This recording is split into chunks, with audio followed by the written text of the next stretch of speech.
এরপরে প্রশ্ন হলো, সিগারেট খেলে 40 দিন নামাজ রোজা কবুল হয় না, এটা কি হাদিস দ্বারা প্রমাণিত?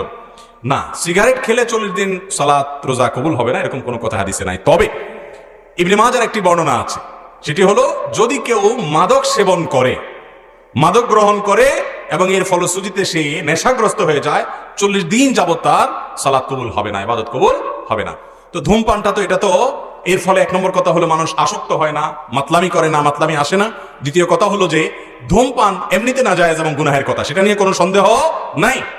কিন্তু এটা এরকম না যে এটাকে মাদকের মধ্যে ফেলা যায় এবং এর কারণে আসকারা হাদিসে আসছে, শুধুমাত্র শারিবাল খামর না, মান শারিবাল খামর বা আসকারা, পদ পান করলো এবং নেশাগ্রস্ত হয়ে গেল, তার 40 দিন ইবাদত কবুল হবে না। অতএব ধূমপানকারীর জন্য এটা প্রযোজ্য না, কিন্তু এর মানে এই না যে ধূমপান করা জায়েজ কাজ বা গুনাহ হবে না, এটাও অবশ্যই না জায়েজ এবং গুনাহের কথা। নোংরা একটা জিনিস, ধূমপানকারীর মুখ থেকে যে দুর্গন্ধ হয়, ধূমপানকারী নিজে যারা আছেন, আমি মাঝে মধ্যে বলি ভাই, নর্দমার কাছে ড্রেনের কাছে গিয়ে একটু ড্রেনের গন্ধটা শুকে, এরপর নিজের মুখের গন্ধটা শুকে দেখেন যে ওইটার চাইতে আপনার মুখের গন্ধ মারাত্মক।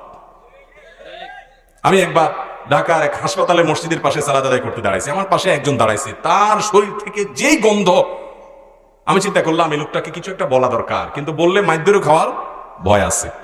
তো আমি তাড়াতাড়ি পকেট থেকে কাগজ কলম নিয়ে বের করে সুন্দর করে লিখলাম, ভাই যেই গন্ধ ভাই আজকে আমি শুকতে হলো, আমার সালাত নষ্ট হওয়ার উপক্রম। কি সালাত আদায় করছি, মনোযোগ পুরাটা আপনার দুর্গন্ধে আমার দখল করে নিয়ে গেছে। তো আল্লাহর হস্তে, আল্লাহকে ভয় করেন, এটা করেন না। এটা লিখে কাগজটা আমি সাইডে রেখে, সেই সালাতের মধ্যে আছে এই অবস্থায় আমি তার সামনে রেখে আইজু দৌড়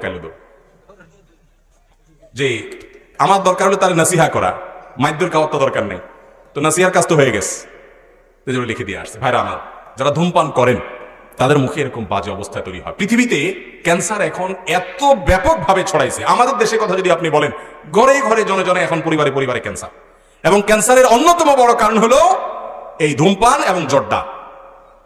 পানের সাথে চাবায়া চাবায়া রকমারি জর্দা খায় না অনেক মুরব্বীরা? ভাইরা আমার, এই ধূমপান বিষপান লেখাই আছে যেটা স্বাস্থ্যের জন্য ক্ষতিকর, তারপর আবার পয়সা দিয়ে কিনে খাই। আল্লাহ তাআলা আমাদেরকে বুঝার তৌফিক দান করুন। এই নোংরা জিনিস খাওয়া যাবে না ভাইরা আমার। কিন্তু 40 দিন ইবাদত কবুল হওয়া না হওয়ার যে হাদিস, সেটাই ধূমপানের ক্ষেত্রে ফিট হবে না।